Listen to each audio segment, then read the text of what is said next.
शेषु एक मध्यवर्गीय व्यक्ति है।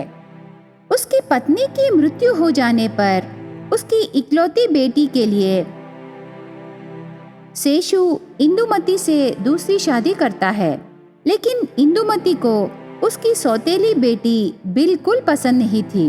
फिर भी पति के सामने कोई मतभेद न होने के इरादे से उसकी नाराजगी न दिखाने का नाटक करती है और ऊपर से प्यार से रहने लगती है। उसके बाद शेषु और इंदुमती को हरिता पैदा होने के बाद शेषु मर जाता है। तब से उसकी सौतेली बेटी चंद्रिका को इंदुमती बहुत सताने लगी। चंद्रिका के बचपन से ही इंदुमती उसे बहुत परेशान करती है। देखो मेरी सौतेली बेटी, तू घर का पूरा काम करके खाना खाके चुपचाप नहीं रहने से मेरे भाई के पास बहुत बड़ा शेर है। वो उसे बहुत प्यार से पाल रहा है। अगर तू मेरी बात नहीं सुनेगी तो मैं तुझे उसके पिंजरे में डाल दूंगी। ऐसे कहने पर चंद्रिका डर के ऐसे कहने लगी, बाप रे, शेर! नहीं मौसी, मैं तेरी बात जरूर सुनूंगी मौसी, घर का पूरा काम करूंगी। तब से शुरू होके बढ़ती उम्र के साथ चंद्रिका को बचपन से ही मौसी के बताए शेर का डर भी बढ़ती गई। ऐसे उसके अपने कोई भी नहीं रहने पर एक खजूर के पौधा लाके उसे लगा के पानी डालने लगी। हर रोज उस पौधे को उसके दुख कहकर रोने लगी चंद्रिका। देखो पौधा, मेरे हाथों को मौसी ने कैसे जला दिया। मेरे हाथ बहुत जलने लगे और मेरा दर्द कहने के लिए तेरे सिवा और कोई भी नहीं है। ऐसे कह के रोती है। उसके बाद साल बीत जाते हैं। चंद्रिका और हरिता दोनों बड़े होकर कॉलेज जाने लगे, लेकिन चंद्रिका को एक सरकारी कॉलेज में ज्वाइन करके और उसकी सगी बेटी हरिता को एक बड़े कॉलेज में ज्वाइन करते हैं। पर सौतेली बेटी को बहुत कम नजर से देख रही माँ को देखकर हरिता भी उसकी सौतेली दीदी को प्यार से नहीं, कम से कम मानव की तरह भी नहीं देखती थी। एक बार चंद्रिका कॉलेज से घर पैदल आते समय बीच रास्ते में हरिता का स्कूटी टायर पंक्चर होने पर वेट करने लगी। तब चंद्रिका उसकी बहन हरिता को देखकर ऐसे कहने लगी, क्या हुआ बहन, गाड़ी यहाँ क्यों रोक दी? पेट्रोल हो गया क्या? तब हरिता ऐसे जवाब देने लगी, नहीं रे, पेट्रोल नहीं, टायर पंक्चर हुआ है। वैसे भी तू इसी रास्ते से जाओगी ना? तेरे साथ जाने के लिए मैं वेट कर रही हूँ। ठीक है चलो, मैं गाड़ी के पीछे सीट पर बैठूंगी और तू गाड़ी को धकेलते ले जा, मुझे पैदल जाने की आदत नहीं है। ऐसे कह के हरिता गाड़ी पर बैठने से चंद्रिका गाड़ी को और हरिता को दोनों को धकेलते घर ले जाने लगी। इस प्रकार उससे बड़ी होने पर भी हरिता भी उसकी माँ पर जाने लगी। ऐसे बहन को और गाड़ी को धकेलकर 10 किलोमीटर दूर पैदल जाके घर आने तक चंद्रिका के हाथ दर्द होने लगे।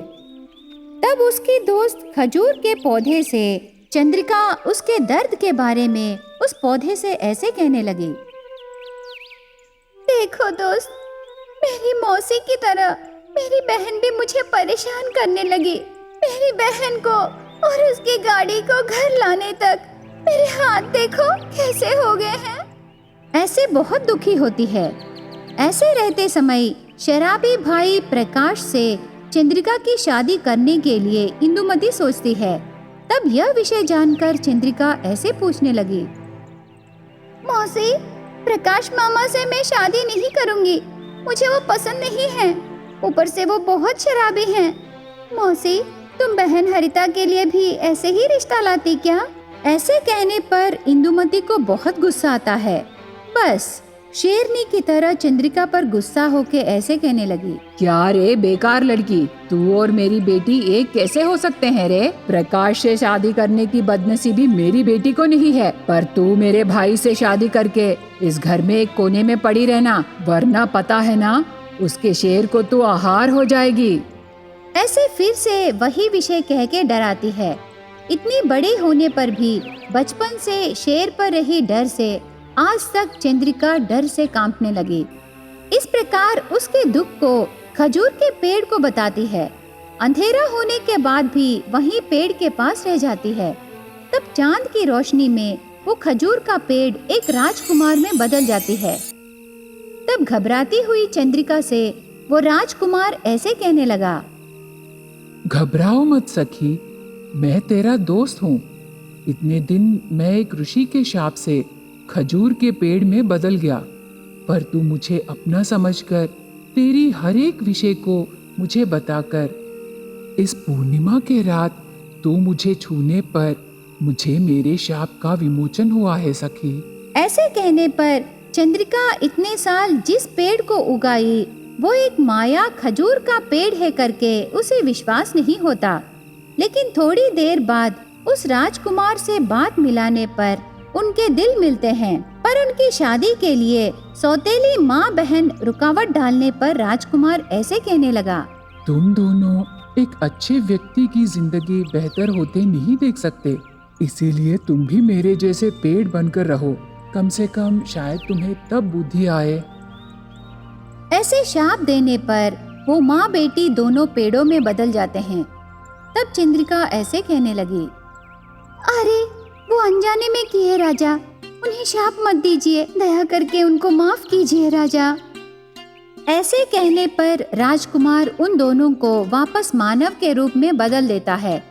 तब दोनों को चंद्रिका का अच्छा दिल पता चलता है। उसके बाद सब मिलकर खुशी से जीने लगते हैं। एक गांव में चंद्रिका और हरिता नाम के दो बहनें रहते हैं। उन दोनों में से बहन हरिता बहुत भोली थी। उसे सांसारिक ज्ञान बहुत कम होने पर उनका पिता बड़ी बेटी चंद्रिका से ज्यादा छोटी बेटी हरिता को बहुत संभाल के देखता था।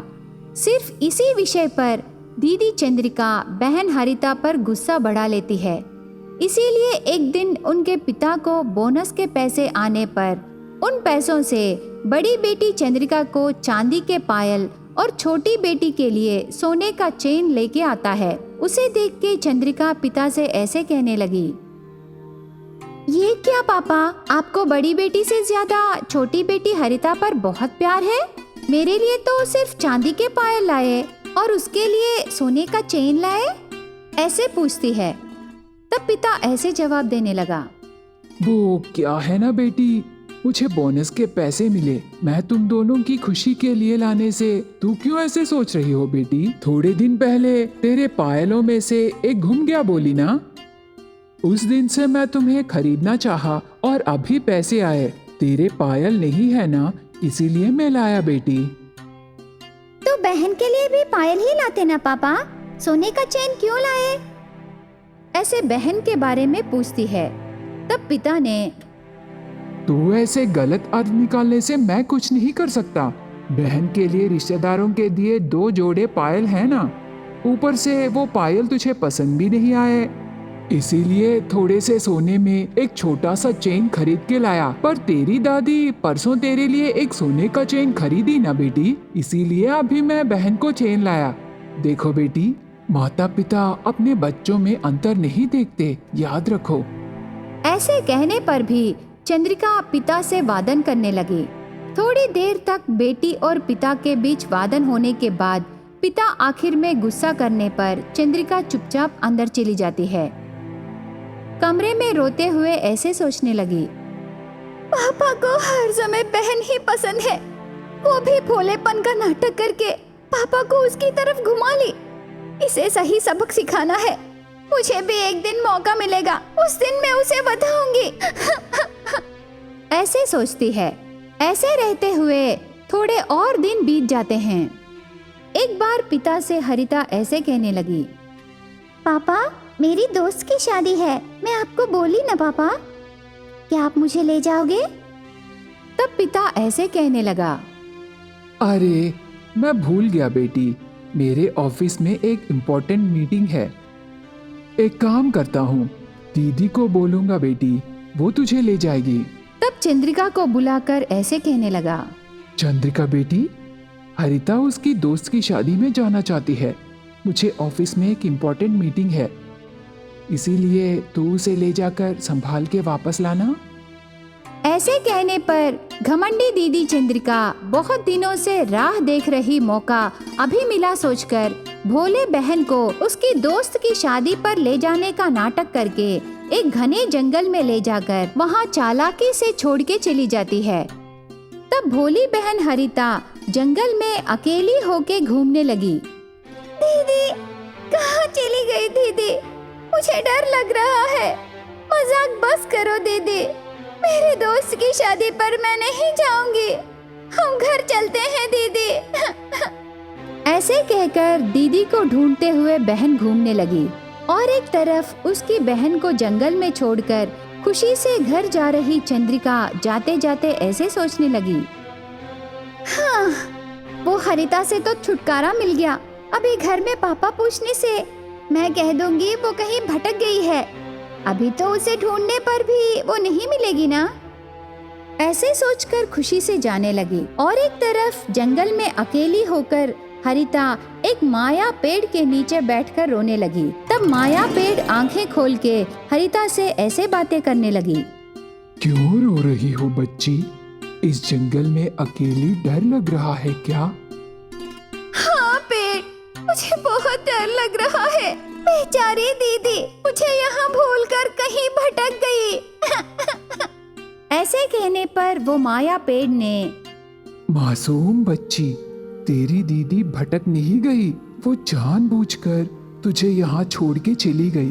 बचपन से ही तेरे ऊपर गुस्सा और ईर्ष्या को बढ़ाकर आज वो तुझे यहाँ छोड़ के चली गई। ऐसे कहने पर हरिता ऐसे कहने लगी, अरे मेरी दीदी को मेरे वजह से क्या इतना दुख हुआ? तो मैं आज से यहीं रहूंगी। उसकी जरूरत नहीं है बच्ची, मैं उसे बदलूंगी। ऐसे पेड़ कहती है। चंद्रिका को रास्ते में बहुत भूख लगने पर उसके सामने माया पेड़ के लगाए एक फलों की थैली दिखाई देती है। चंद्रिका को भूख लगने पर वो फलों की थैली को खाली कर देती है और ऐसे सोचने लगी, हाँ, मेरा पेट तो भर गया। ठीक समय पर फलों की थैली दिखाई दी, वरना इस जंगल में बहुत मुश्किल हो जाता। हाँ, मुश्किल से याद आया, हरिता बहुत भोली है। उसे इस जंगल में लाके छोड़ दी। बेचारी वो क्या खाएगी? पता नहीं वो भूख से इतनी देर तक कैसी है। मैं बहुत बड़ी गलती की। वो बहुत छोटी है, ऊपर से भोली भी है। शायद इसीलिए पापा उस पर ज्यादा ध्यान दिए। इसमें पापा की गलती क्या है? मैं ही गलत समझी। ऐसे वो अपने आप में सुधर कर इतने दिन उसकी बहन पर गुस्सा बढ़ाना कितनी बड़ी गलती है एहसास होती है। इसीलिए तुरंत जाकर माया पेड़ के पास रही उसकी बहन हरिता से मिलकर माफी मांगकर दोनों मिलके घर वापस आते हैं। इस प्रकार एक माया पेड़ एक घमंडी दीदी को ठिकाने लगाती है।